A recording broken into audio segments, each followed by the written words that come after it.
So good morning everyone, welcome to newspaper decoded. और आज हम देख लेते हैं 13 मई का द हिंदू न्यूज़पेपर। तो फर्स्ट जो न्यूज़ है वो प्राइम मिनिस्टर नरेंद्र मोदी ने बेसिकली कल नेशन को एड्रेस किया, जिसमें कि बोला India won't bend to Pakistan nuclear blackmail. और ऑपरेशन सिंदूर स्टिल अभी ऑनगोइंग है और अभी चल रहा है। और टेररिज्म के अगेंस्ट इंडिया की ज़ीरो टॉलरेंस की पॉलिसी है, ज़ीरो टेररिज्म। और ये टेररिज्म से डील करने का एक नया तरीका एक आया है, ऑपरेशन सिंदूर, जिसने एक न्यू नॉर्मल इस्टेब्लिश किया है टेरर इंसिडेंट्स से डील करने का, जिसमें हम उनकी लैंग्वेज में जवाब देते हैं। और सीज़ फायर है वो सिर्फ एक पॉज है। पाकिस्तान के अगले कुछ जो नेक्स्ट फ्यू डेज़ में उनका एक्शंस पे डिपेंड करेगा इंडिया क्या फ्यूचर डिसीजन लेगा। और उन्होंने ये भी बोला कि टॉक्स और terrorism can not go together, और टॉक्स एंड टेररिज्म और ट्रेड एंड टेररिज्म और water and blood can not go together. फिर उसके बाद में 12 मई को दोनों साइड के डीजीएमओ ने भी बात की ट्रूप्स रिडक्शन के लिए। तो ट्रूप दोनों साइड से मिलिट्री भी रिड्यूस की गई है। फिर यहाँ पे यही बता रहे हैं कि जो है जितने भी इंडियन मिलिट्री बेसेस हैं वो फुल्ली रेडी रहेंगे किसी भी कॉम्बैट के लिए। और दोनों साइड के डीजीएमओ से बात हुई है ट्रूप रिडक्शन को बॉर्डर पे। फिर जो नेक्स्ट न्यूज़ है वो आपकी यहाँ पे जो शेयर मार्केट है वो मंडे को सेंसेक्स और निफ्टी काफ़ी सिंगल डे पॉइंट गेन बहुत ज़्यादा किया है कल, जिसमें सेंसेक्स जो है 3.74% ऊपर चला गया और निफ्टी 3.82% चला गया। कब रीज़न क्या रहा कि बेसिकली इंडिया और पाकिस्तान का टेंशन जो है वो कम हुआ अभी, और यूएस और चाइना के बीच जो टैरिफ रिडक्शन हुआ है, अभी टैरिफ रिड्यूस किया है, लेने का फ़ैसला किया है दोनों साइड से, तो जिससे कि ट्रेड वॉर ख़त्म होने की उम्मीद है। तो इसलिए बेसिकली शेयर मार्केट ये ऊपर गया है। तो अभी इस टाइम पॉजिटिव सेंटीमेंट काफ़ी स्ट्रॉन्ग इसमें बोल रहे हैं, और ट्रेडर्स ऑप्टिमिस्टिक हैं कि वर्स्ट फेज़ ख़त्म हो चुका है, तो इसलिए बेसिकली बढ़ रहा है ये। फिर यहाँ पे जो नेक्स्ट न्यूज़ है वो बेसिकली यूएस और चाइना के बारे में है।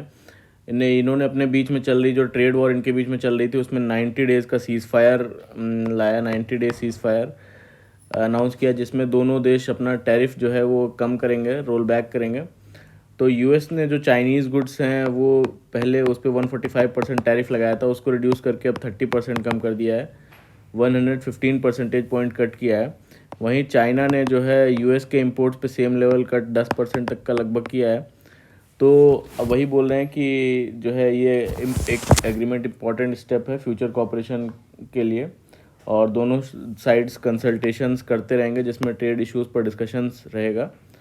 तो ये ग्लोबल इकोनॉमी के लिए एक पॉजिटिव सिग्नल है, यही इस आर्टिकल न्यूज़ में बोला गया है।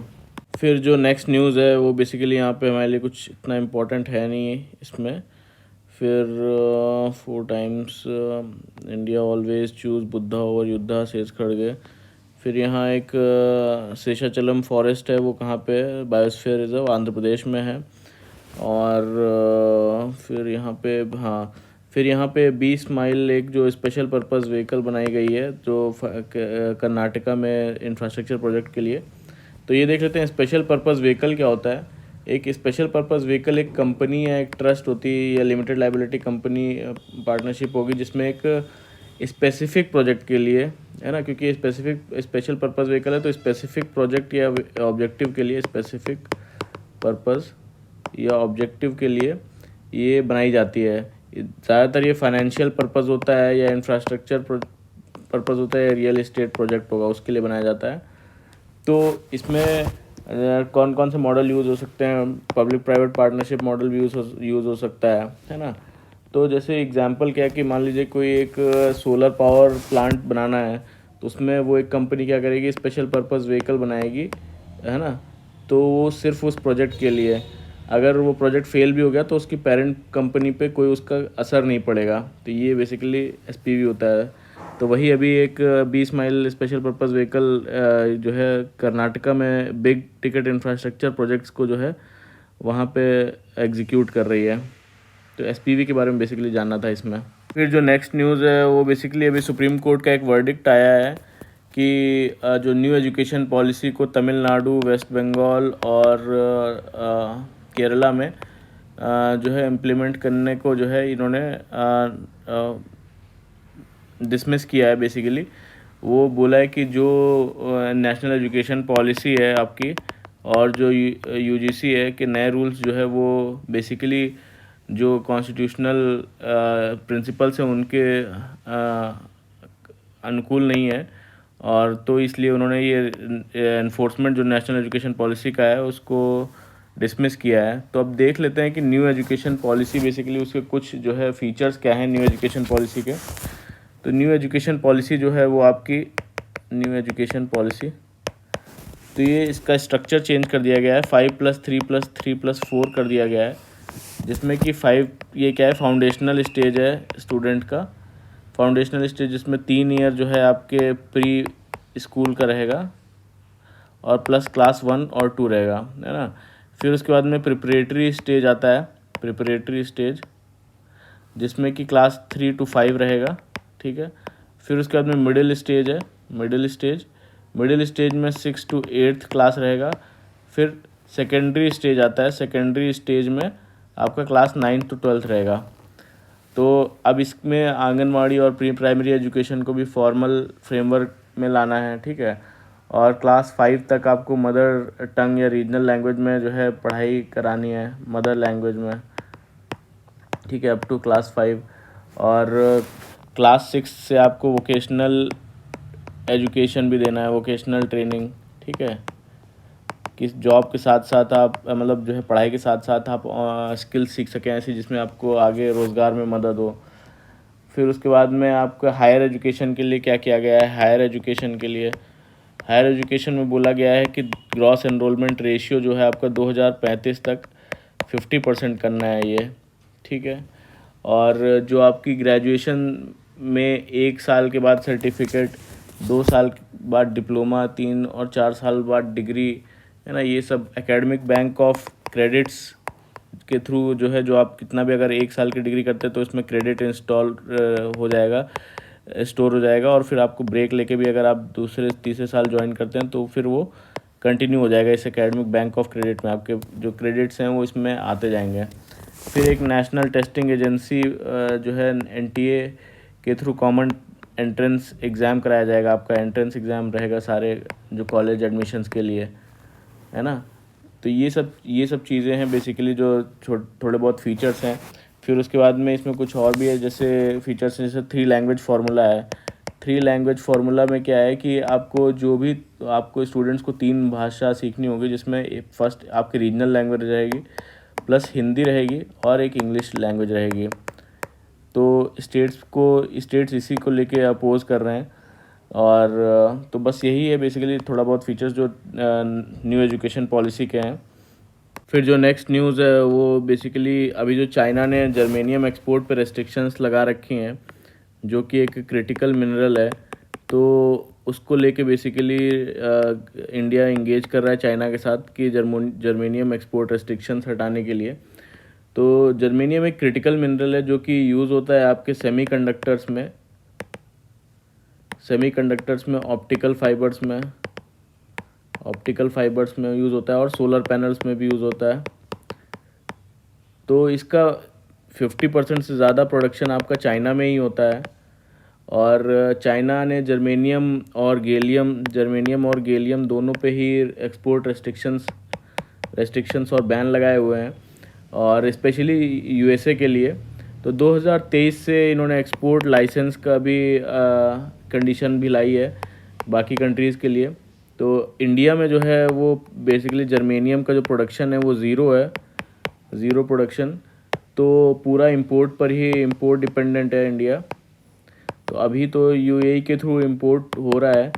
और तो वही बेसिकली अब इसका यूज़ क्या क्या है, यही सेमीकंडक्टर्स में यूज़ होता है, ऑप्टिकल फाइबर्स में यूज़ होता है, सोलर पैनल्स में यूज़ होता है, प्लस जो फाइबर ऑप्टिक इंडस्ट्री में कैसे यूज़ होता है कि फाइबर ऑप्टिक्स इंडस्ट्री में जो है जर्मेनियम ऑक्साइड जो होता है वो बेसिकली आपका फाइबर ऑप्टिकल केबल्स के कोर प्रीफॉर्म बनाने के लिए यूज़ होता है। कोर प्रीफॉर्म क्या होता है कि जो आपकी प्रीफॉर्म होती है गैस सिलेंडर्स, जिससे हीट करके ये गैस सिलेंडर्स जिसको हीट करके आपका फाइबर बनाया जाता है, तो ये इम्पोर्टेंस है इसका।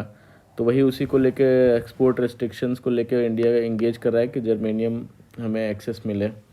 अब जान लेते हैं कि रेयर अर्थ एलिमेंट्स हैं क्या। बेसिकली रेयर अर्थ एलिमेंट्स क्या होते हैं कि आपके जो आपकी जो टेबल है उसमें 17 जो आपके केमिकली सिमिलर मेटेलिक एलिमेंट्स हैं जो कि आपके अर्थ के क्रस्ट में मिलते हैं। जो आपकी पीरियोडिक टेबल है उसमें जो 17 केमिकली सिमिलर मेटेलिक एलिमेंट्स हैं, तो वो एसेंशियल हैं काफ़ी आपकी मॉडर्न टेक्नोलॉजी के लिए, लेकिन बट रेयर नहीं है वो एक्चुअल में।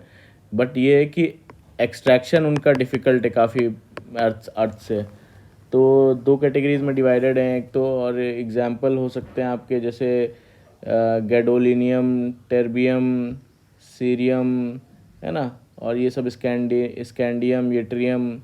तो इसमें यूजेस क्या क्या हैं इनके। बेसिकली यूजेस आपके स्मार्टफोन्स में होता है, इलेक्ट्रिक व्हीकल्स में होता है, लैपटॉप्स में होता है, विंड टर्बाइंस में होता है, एलईडीज़ हो गए आपके, मिसाइल एंड डिफेंस सिस्टम, ठीक है, मेडिकल डिवाइसेस में यूज़ होता है, और जो परमानेंट मैग्नेट्स होते हैं उसमें भी यूज़ होता है।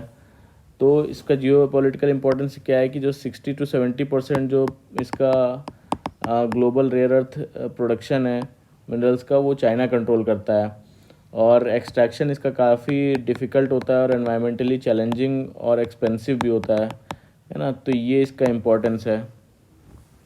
फिर यहाँ पे नेक्स्ट न्यूज़ में बेसिकली बोला गया है कि हेल्थ सिस्टम में जो नर्सेस को रिटेन करना कंट्रीज़ के लिए काफ़ी चैलेंजिंग हो रहा है। तो बोलते हैं कि लो और मिडिल इनकम कंट्रीज़ जो हैं उनमें प्रॉब्लम्स फेस करते हैं, जैसे कि नर्स का ग्रेजुएशन में, एम्प्लॉयमेंट और रिटेंशन में। और तो इनमें से पॉपुलेशन ग्रोथ ज़्यादा है लोगों की, और जॉब क्रिएशन बहुत स्लो है।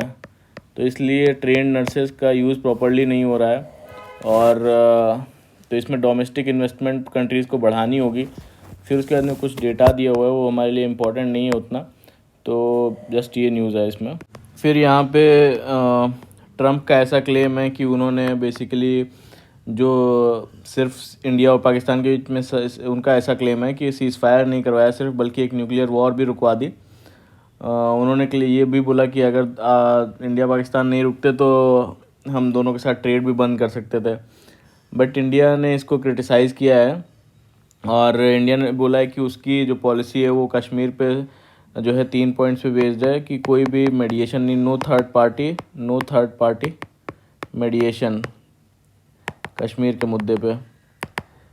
सेकंड जो है वो आपको no hyphenation with Pakistan, India और पाकिस्तान को एक लेंस से नहीं देखना है कश्मीर के इशू पे, अलग से हमारे पे हम उससे डील करेंगे, नो हाइफिनेशन ऑफ पाकिस्तान, ठीक है। एंड जो थर्ड है वो है नॉन इंटरनेशनलाइजेशन ऑफ कश्मीर, और जो कश्मीर का मुद्दा है उसको इंटरनेशनलाइज नहीं करना है, इंटरनेशनलाइजेशन ऑफ कश्मीर। फिर जो नेक्स्ट न्यूज़ है ये सब पॉलिटिकल न्यूज़ है, कोई इम्पोर्टेंट नहीं हमारे लिए। फिर यहाँ पे आपकी इस खारिफ सीज़न में पैडी पल्स, जो पैडी है पल्स है आपका कोर्स ग्रेन है, ऑयल सीड्स है। तो इस खारिफ सीज़न में काफ़ी अच्छी उनकी प्रोडक्शन हुई है, जिसे बोलते हैं धान, दाल, मूंग, उड़द, प्याज, आलू। तो जैसे धान की जो प्रोडक्शन में उसमें भी काफ़ी ज़्यादा प्रोडक्शन बढ़ गया है। तो 2023 में इसका प्रोडक्शन 28.57 लाख हेक्टेयर था, जो बढ़ के 32.02 लाख हेक्टेयर हो गया है। इसी तरह पल्सेस में भी प्रोडक्शन इंक्रीज़ हुआ है, जैसे मूंग हो गया या उड़द हो गई दाल, इन सब में प्रोडक्शन इंक्रीज़ हुआ है। और अनियन और पोटैटो भी इंक्रीज़ हुआ है काफ़ी ज़्यादा प्रोडक्शन। और फिर उसमें यही बोलते हैं कि जो 161 वाटर रिजर्वायर्स थे उसमें भी लास्ट ईयर के कंपैरिजन में 117% ज़्यादा पानी है रिजर्वायर्स में भी इस बार। और जो आपका स्टॉक है राइस का और जो उसका वीट का, वो आपकी जो बफ़र है, जितनी मतलब हमें एक बफ़र होना चाहिए हमारे पास, उससे कई ज़्यादा स्टोरेज है। जैसे कि राइस का जो हमारा बफ़र है 135 स्टैंडर्ड होना चाहिए, बट अभी हमारा स्टोरेज अभी कितना है, टोटल 389 लाख टन्स है, 389 लाख टन्स, तो काफ़ी ज़्यादा है। और उसी तरह वीट का जो स्टैंडर्ड जो बफर है वो 74 लाख टन है, बट अभी हमारे पास 177 लाख टन्स है। तो ये न्यूज़ है इसके बारे में। फिर कुछ खारिफ क्रॉप्स हम देख लेते हैं। खारिफ क्रॉप क्या होती हैं, जो ये जून जुलाई में लगाई जाती हैं बेसिकली, और इनका जो हार्वेस्टिंग होती है वो सितंबर अक्टूबर में होती है। तो एग्जांपल में तो यही सब जो मैंने बताया वो तो है ही। आपका राइस हो गया, मेज़ हो गया, राइस, मेज़, ज्वार, बाजरा, आपका ग्राउंडनट हो गया, मूंगफली हो गई, सोयाबीन हो गई, तिल हो गया, सेसमे जिसे बोलते हैं, सनफ्लावर हो गया, कॉटन, शुगर केन, ये सब इसी टाइम पे उगाया जाता है। टमाटर हो गया, ब्रिंजल हो गया, ये सब चीज़ें, कुकुम्बर, ये सब चीज़ें हो गई। तो ये सब बेसिकली खारिफ क्रॉप्स हैं। अब जो नेक्स्ट न्यूज़ आर्टिकल है वो बेसिकली हमारे जो लिव इन रिलेशनशिप को लेके है। सुप्रीम कोर्ट ने एक ऑर्डर दिया है जिसमें कि जब बोला है कि जब दो जो है एडल्ट या समझदार लोग एक साथ रहने का फ़ैसला करते हैं और बाद में शादी का वादा तोड़ दिया बोलकर जो रेप केस बनाना ये वैलिड नहीं होता है। तो अगर ये बोलते हैं कि अगर दो एडल्ट जो है सालों से लिव इन रिलेशनशिप में हैं, तो उनके बीच में जो रिलेशनशिप है वो समझदारी और मर्ज़ी से हुआ माना जाएगा। तो बस ये इन्होंने बोला है कि जब दो समझदार लोग एक साथ रहने का फ़ैसला कर रहे हैं तो बाद में शादी का वादा जैसे तोड़ दिया बोलकर रेप केस बनाना ये वैलिड नहीं है। तो इसमें इसी केस में आदमी को रिलीफ मिला है कोर्ट से। फिर जो नेक्स्ट न्यूज़ है वो बेसिकली हमारा यहाँ पे एक वेबिनार ऑर्गेनाइज़ हुआ था जिसमें कि जो है स्ट्रेस को लेके कुछ डिस्कशन हुआ है। तो उसमें अलग अलग डॉक्टर्स ने अपना ओपिनियन दिया। तो जैसे डॉक्टर रे जॉर्ज बोलते हैं कि जो है स्ट्रेस के टाइम पे आपका हार्ट रेट बढ़ जाता है और बीपी भी काफ़ी लो हो जाता है। लॉन्ग टर्म स्ट्रेस से आपको डायबिटीज़ भी हो सकता है, ओबेसिटी हो सकता है और हार्मोनल प्रॉब्लम्स भी बढ़ सकती हैं। ठीक है, तो इसको दूसरे डॉक्टर हैं वो उसको मैनेज करने का तरीका बताते हैं कि उसको मैनेज कैसे किया जाए। तो मैनेज करने का तरीका वो बताते हैं कि हॉबीज़ आपको परस्यू करनी चाहिए अपनी, जैसे आर्ट हो गया, म्यूज़िक या गार्डनिंग। फिज़िकल एक्टिविटीज़ करनी चाहिए जैसे योगा, वॉकिंग, रनिंग। तो ये बहुत इफ़ेक्टिव हैं। लाइफ के छोटे छोटे मोमेंट्स को, ब्यूटी को अप्रिशिएट करना सीखें। तो ये उनका सजेशन है। फिर जो ये आर्टिकल है वो हम आर्टिकल की वीडियो में शाम में कवर करेंगे। तो जो नेक्स्ट न्यूज़ है वो बेसिकली यूएस और चाइना ने जो भी टैरिफ रिड्यूस किया एक दूसरे के लिए, वो हमारे लिए इंडिया पे कैसे इम्पैक्ट पड़ रहा है वो बताया गया है। वो एक टाइप का मिक्स्ड बैग बताया गया है इंडिया के लिए। बताया गया कि इंडिया को उन सेक्टर्स में एक्सपोर्ट बढ़ाने का मौका मिलेगा जिसमें चाइना और यूएस के ट्रेड से इंसुलेटेड है। जैसे सेक्टर्स जो अपॉर्चुनिटी के हैं वो कौन कौन से हैं? फार्मास्यूटिकल हो सकता है, जेम्स ज्वेलरी हो सकता है, इंजीनियरिंग गुड्स हो सकते हैं आपके, ऑर्गेनिक केमिकल्स हो सकते हैं और आईटी बेस्ड सर्विसेज हो सकती हैं। तो इसमें आप जो है अपना बढ़ा सकते हैं कंपनी। बट अभी कंपनीज जो इन टैरिफ वॉर्स के बीच में जो इंडिया, वियतनाम, मेक्सिको आ रही थी, वो अब टैरिफ कम होने की वजह से वापस चाइना दोबारा लौट सकती हैं। ओवरऑल इम्पैक्ट ये हो सकता है कि भाई अब दोबारा से चाइना यूएस अपना माल थोड़ा बहुत भेजेगा तो डंपिंग जो है इंडिया में जो करता है वो डंपिंग ऑफ चाइनीज़ गुड्स वो रुक सकता है। लेकिन कंपटीशन बढ़ जाएगा, स्पेशली इलेक्ट्रॉनिक्स, मशीनरी और केमिकल्स जैसे सेगमेंट में। इंडिया को वही बोला है कि अपना मैन्युफैक्चरिंग बेस जो है वो स्ट्रॉन्ग करना होगा। और इंडिया की डील ये डील एक टाइप से मिक्स्ड बैग बताया गया है। कुछ सेक्टर्स को एक्सपोर्ट का चांस मिलेगा और कंपनीज चाइना अगर लौट गई तो इन्वेस्टमेंट और मैन्युफैक्चरिंग पे भी काफ़ी इम्पैक्ट पड़ेगा। तो इसके बारे में बस बताया है इसमें। फिर जो नेक्स्ट न्यूज़ है वो national company law appellate tribunal के बारे में है। तो ये न्यूज़ हमारे लिए इम्पोर्टेंट नहीं है इतनी, ये क्या केस चल रहा है, but national company law appellate tribunal NCLAT क्या बॉडी है, ये इंपॉर्टेंट है एग्ज़ाम के पर्सपेक्टिव से। तो national company law appellate tribunal जो एक स्टैट्यूटरी बॉडी है, ये इस्टेब्लिश की गई थी अंडर कंपनीज़ एक्ट 2013 के अंडर। और जो ये प्राइमरीली डील करती है जो आपके कॉरपोरेट केस डिस्प्यूट्स होते हैं, जो कंपनी के डिस्प्यूट्स होते हैं उसमें डील करती है। इंसॉल्वेंसी केसेस जो होते हैं तो उसको बेसिकली डील करती है। और अपील्स जो आपकी आती हैं नेशनल कंपनी लॉ ट्राइब्यूनल से, उसकी अपील किस में होती है? Appellate tribunal, national company law appellate tribunal में होती है। तो और ये ऑपरेट करती है जो आपका जो इंसॉल्वेंसी एंड बैंक्रप्सी कोड है 2016, उसको ऑपरेट करती है। ठीक है। तो जो भी कॉरपोरेट लॉ मैटर्स हैं, जैसे mergers, D mergers, corporate governance issues, इसको लेके या कॉम्प्रोमाइज़ कराना है या अरेंजमेंट कराना है कंपनीज़ के बीच में, या डायरेक्टर ने कुछ ऐसा किया है तो डायरेक्टर का डिस्क्वालिफिकेशन करना या वाइंड अप करना किसी कंपनी को, लिक्विडेशन कंपनीज़ का, ये सब केसेस से डील करती है ये। तो इसको हेड करते हैं चेयरपर्सन। चेयरपर्सन हेड करते हैं, जो कि बेसिकली आपके हो सकते हैं आपके जो चीफ जस्टिस, जो आपके सुप्रीम कोर्ट के जज हैं, रिटायर्ड सुप्रीम कोर्ट जज, या कोई चीफ जस्टिस जो आपका हाई कोर्ट का हो वो। फिर उसके बाद में इसमें अदर मेंबर्स होते हैं, जुडिशियल प्लस टेक्निकल मेंबर्स होते हैं इसमें। तो ये सारी पावर्स होती हैं इसकी बेसिकली। और इसकी जो प्रिंसिपल बेंच है वो कहाँ पे है, दिल्ली में है। और इसके अगेंस्ट जो कोई अगर नेशनल कंपनी लॉ ट्राइब्यूनल की appeal national company law appellate tribunal में जाएगी, और फिर इसकी कोई अपील है तो वो आपको सुप्रीम कोर्ट में करनी होगी। फिर जो नेक्स्ट न्यूज़ है वो हमारे लिए बेसिकली जो गैलियम को लेके है। गैलियम जो रेयर अर्थ, जो आपका सेमीकंडक्टर है, मेटल है। तो ये क्या है बेसिकली, जो चाइना है इसको की मोनोपोली है इस मेटल पे। तो वो अपना कैसे स्ट्रैटेजिक एडवांटेज यूज़ कर रहा है, स्पेशली यूएसए की डिफेंस और सेमीकंडक्टर इंडस्ट्री पे प्रेशर डालने के लिए, वो इसमें बताया हुआ है कि चाइना ने जब से गैलियम के एक्सपोर्ट को रेस्ट्रिक्ट किया है, तब से उसका प्राइस बहुत बढ़ गया है। और गैलियम एक रेयर अर्थ जो है मेटल है, जो सेमीकंडक्टर और डिफेंस टेक्नोलॉजी में यूज़ होता है। चाइना के पास इस मेटल की लगभग पूरी मोनोपोली है, इसलिए जब से उन्होंने एक्सपोर्ट को रोकना शुरू किया तब से ये काफ़ी प्राइसेस बहुत बढ़ गया, जो बताया है। तो अब इसमें क्या है, लेकिन ये मेटल सेमीकंडक्टर इंडस्ट्री और जो आपकी डिफेंस के लिए, मिलिट्री टेक्नोलॉजी के लिए बहुत इम्पॉर्टेंट है। और अगर चाइना इसका एक्सपोर्ट बंद कर देता है तो यूएस इकोनॉमी को भी काफ़ी लॉस होगा। और गैलियम का यूज़ जो है रडार सिस्टम में भी होता है, रडार सिस्टम, और प्रिसीजन गाइडेड मिसाइल सिस्टम में भी होता है, प्रिसीजन गाइडेड मिसाइल सिस्टम में भी यूज़ होता है। तो अब जो डार्पा है, डार्पा बेसिकली यूएस की एक रिसर्च एजेंसी है जो गैलियम बेस्ड टेक्नोलॉजी को डेवलप करती है, जो नए रडार सिस्टम को इनेबल करने के लिए यूज़ होता है।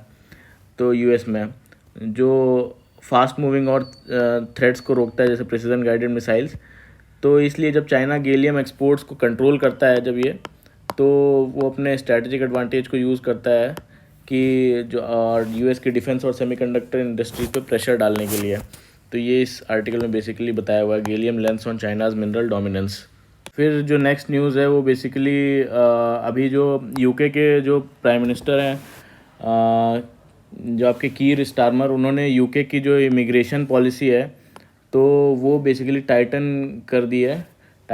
कैसे, उन्होंने ये भी बोला कि जो है अगर वो नहीं किया गया तो यूके आइलैंड ऑफ स्ट्रेंजर्स बन जाएगा, लेबर। तो वहाँ के एक वाइट पेपर रिलीज़ किया गया जिसमें नए इमिग्रेशन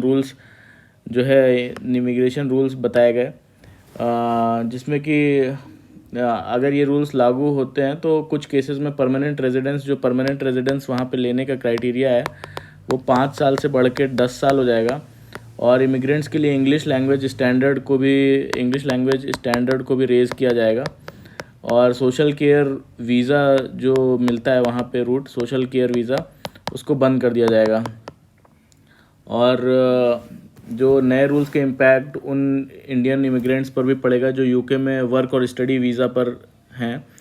स्टारमर्स ने ये भी बोला कि वर्क, फैमिली और स्टडी सब एरियाज़ में इमिग्रेशन सिस्टम को टाइटन किया जाएगा ताकि यूके को ज़्यादा कंट्रोल मिल सके इन सब चीज़ों पे। और गवर्नमेंट सोशल केयर जॉब्स के लिए ओवरसीज़ वर्कर्स को रिक्रूट करना जो है बंद कर रहा है, जो बताया बंद कर देगा। लेकिन ऑलरेडी एग्जिस्टिंग वीज़ा होल्डर्स के लिए 2028 तक एक्सटेंशन अवेलेबल रहेगा। तो ये उन्होंने बोला है। जो स्किल्ड वर्कर वीज़ाज़ उसको ग्रेजुएट लेवल तक बढ़ाया जाएगा। और सभी माइग्रेंट्स जो इतने भी हैं और उनके डिपेंडेंट्स के लिए इंग्लिश लैंग्वेज रिक्रूटमेंट को जो है टाइट किया जाएगा, जैसे बोला इंग्लिश लैंग्वेज को स्टैंडर्ड बढ़ाया जाएगा वहाँ पे। तो नेक्स्ट न्यूज़ में बेसिकली जो रशिया, यूक्रेन और यूएस के बीच में पीस टॉक्स होना था, तो उसमें रशिया ने जो सीज़ फायर प्रपोज़ल था यूक्रेन का वो रिजेक्ट कर दिया और अभी फिर से अटैक किया है, ड्रोन अटैक किया है, जिसमें सुसाइड ड्रोन्स 100 से ज़्यादा वहाँ पे अटैक किए हैं। तो रशिया ने ये सीज़ फायर रिजेक्ट किया और डायरेक्ट टॉक्स का ऑफ़र दिया उसको। जर्मनी ने रशिया को और सैंक्शंस लगाने का वार्निंग दिया है इसमें। तो बेसिकली आज की न्यूज़ यही थी सारी। तो जैसे कि रशिया और कैसे पीस टॉक्स फेल हुई यूक्रेन और रशिया के बीच में, और कैसे जो है यूके के प्राइम मिनिस्टर ने जो इमिग्रेशन पॉलिसी उसको और टाइट किया वो देखा हमने। फिर हमने देखा यहाँ पे गैलियम की एक्सपोर्ट जो मोनोपोली है चाइना की, उससे कैसे यूएस के डिफेंस सेक्टर पे प्रेशर पड़ता है हर बार। और फिर हमने यहाँ पे देखा कि national company law appellate tribunal के बारे में जाना। फिर यहाँ पे हमने देखा यूएस चाइना को जो पैक्ट है वो इंडिया के लिए क्या लाता है, क्या वो भी एक टाइप का मिक्स्ड बैग है अपॉर्चुनिटीज़ के लिए। और फिर उसके बाद में हमने यहाँ पे देखा कि जो है जो वेबिनार ऑर्गेनाइज़ हुआ है स्ट्रेस को लेके, उसमें कैसे डॉक्टर्स का क्या क्या व्यू है। फिर हमने यहाँ पे देखा कैसे खारिफ जो सीज़न की क्रॉप्स हैं उसमें बम्पर प्रोडक्शन हुआ है और स्टोरेज भी हमारे पास ज़्यादा है बफर से, और कुछ खारिफ क्रॉप्स भी देखी। सुप्रीम कोर्ट ने कैसे लिव इन रिलेशनशिप में रह रहे मैन को कैसे रिलीफ दिया और उसके बारे में क्या व्यू दिया लिव इन रिलेशनशिप के बारे में। फिर ट्रंप ने जो क्लेम किया था कि जो मेडिएशन करवाया इंडिया और पाकिस्तान के बीच में, तो उसमें इंडिया का क्या स्टैंस है। फिर हमने यहाँ पे देखा कि जैसे नर्सेज़ की कैसे शॉर्टेज हो रही है हेल्थ सिस्टम में।